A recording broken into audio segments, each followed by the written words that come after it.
TO92.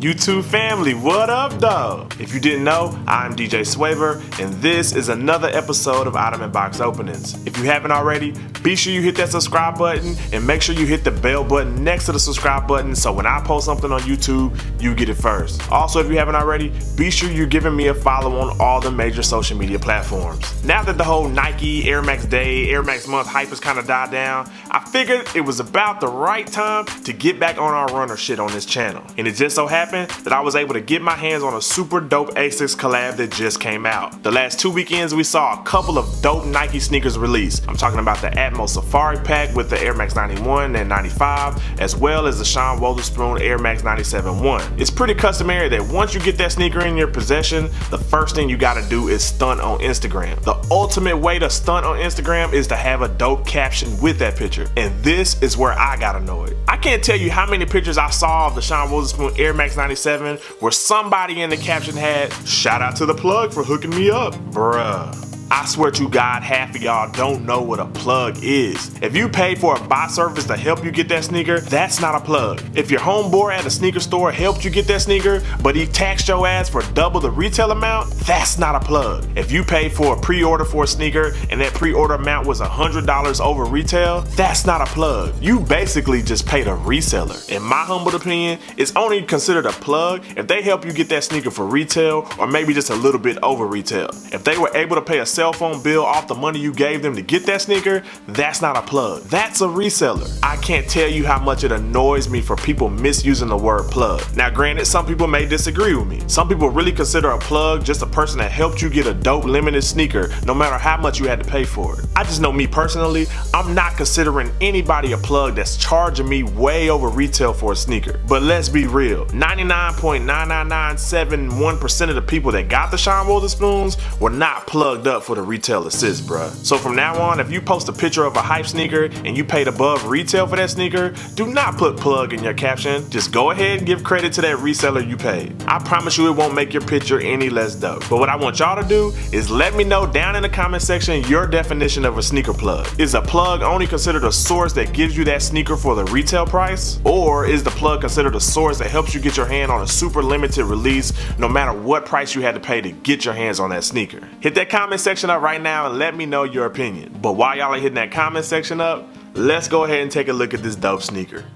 Now, if you're into runner brands like Asics, New Balance, Saucony, you already know that when they do a collab with a boutique, most of the time the design of the sneaker has some type of inspiration or backstory. Now, as I've said in previous videos of collabs on this channel, I simply hate backstories to a sneaker. Sometimes I just feel like backstories are pointless. If a sneaker is fly, it's gonna sell on its own. I don't need some type of weird backstory or history of a sneaker to convince me to buy a shoe. On the flip side, when I look at a collab on this channel, I know that a lot of my viewers like to hear the backstory of a sneaker. So I figured to make this thing work, we both gotta come to some type of compromise. I'm not gonna tell the backstory to this sneaker on this episode, mainly because a lot of the stuff in the backstory I can't even pronounce. But I will put the information regarding the inspiration for this sneaker down in the description box below. I was fortunate enough to be able to order this collab directly off the AsphaltGold website. Most of the time when you order the collab directly from the boutique that's involved in the collab, you tend to get a lot of extras. In this case, instead of getting your normal plain Asics box, it came with a special edition tin box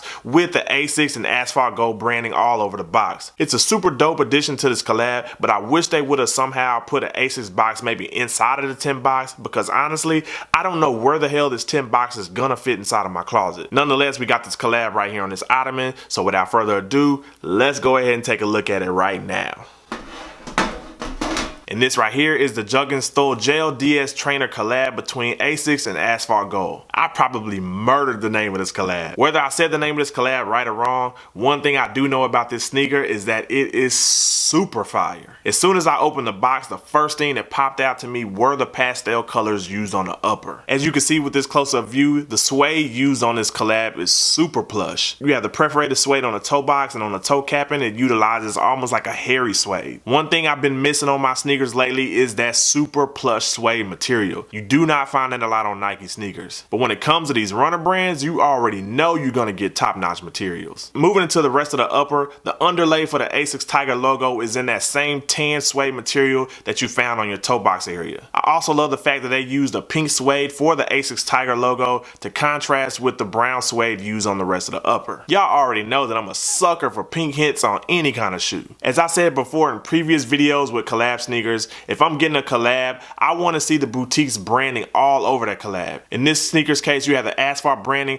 on a tab going into the rear portion of the shoe. I've never seen a boutique's branding on a tab on the sneaker, but it's not a bad look if you ask me. Going into the rear portion of the sneaker, you have Asics gel stitched into that same brown suede material that you found on the rest of the upper. You also have a nice teal hit in the leather material, as well as pink suede on the ankle portion of the sneaker. The inside of the sneaker completely mirrors the outside of the sneaker, minus the asphalt gold tag. The majority of the upper is comprised of a brown suede material, as well as the pink hit on the Asics Tiger logo. The underlay for the lacing system is comprised of almost like a taupe colored leather. It's a super dope touch to the sneaker, a nice contrast from the browns and the pinks used on the rest of the upper. As you can see on the tongue portion of the sock liner underneath the laces, you also have another form of asphalt gold branding. Also at the top portion of the sock liner, you have that classic Asics World Performance branding on the tongue. This is my very first gel DS trainer sneaker, but what I do love is that it has the same sock liner that you would find on an Asics Gel Light 5 sneaker model. I love those type of sock liners because they fit real tight to your foot. From my past experience with that type of sock liner that is present on the Gel Light 5, I would suggest going true to size if you're trying to purchase this sneaker. The left shoe completely mirrors the right shoe, so there's no point in me repeating myself and sounding redundant. The only differences between the two shoes are the sock liners inside of the sneaker. On the inside of the right sneaker, you have a design of a woman, which I'm almost positive has something to do with the backstory that inspired the design of the sneaker. Inside of the left sneaker, you have that Asics and Asphalt Gold branding stitched into the bottom of the shoe. The sneaker came with 2 extra pair of wax rope laces,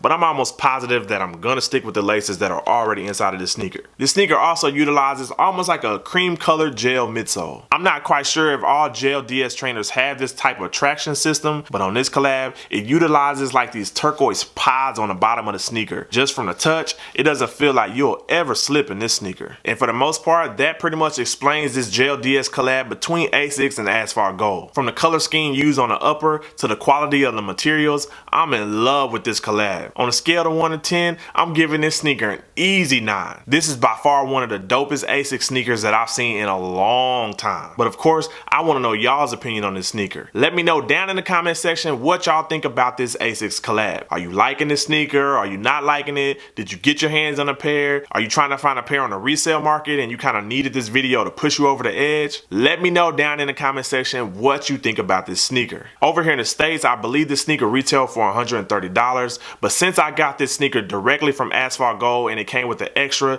this sneaker retailed for $160. After paying for shipping from Germany to the US, the total for this sneaker that I paid was close to $200. From what I've seen, the sneaker is pretty much sold out everywhere that it released, so the only chance to get this sneaker in your hands is on a resale market. For this size 12, I'm seeing the resale value between $200 and $250. I feel like that's really not a lot of money for a super dope sneaker. Would I spend $250 on this sneaker? In a heartbeat. So if you got $200, $250 extra bucks laying around somewhere, hop on that resale market and get this sneaker into your collection ASAP. My first pickup from a runner brand in a long time. I'm just glad that this dope sneaker was the one to end that drought. And this is the Jugendstil Gel DS Trainer collab between Asics and Asphalt Gold.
can't begin to tell y'all how super glad I am to be back on these runner brand vibes. The sneaker world is just so much better when Asics is putting out super dope sneakers like those. I cannot wait to see what else Asics has in store for the rest of 2018. If you haven't already, smash that thumbs up, smash that like button for me, and if you haven't already, definitely subscribe. And when you subscribe, be sure to hit the bell button next to the subscribe button so when I post something on YouTube, you get it first. Once again, I'm DJ Swavor. This was another episode of Ottoman Box Openings, and until next time, peace.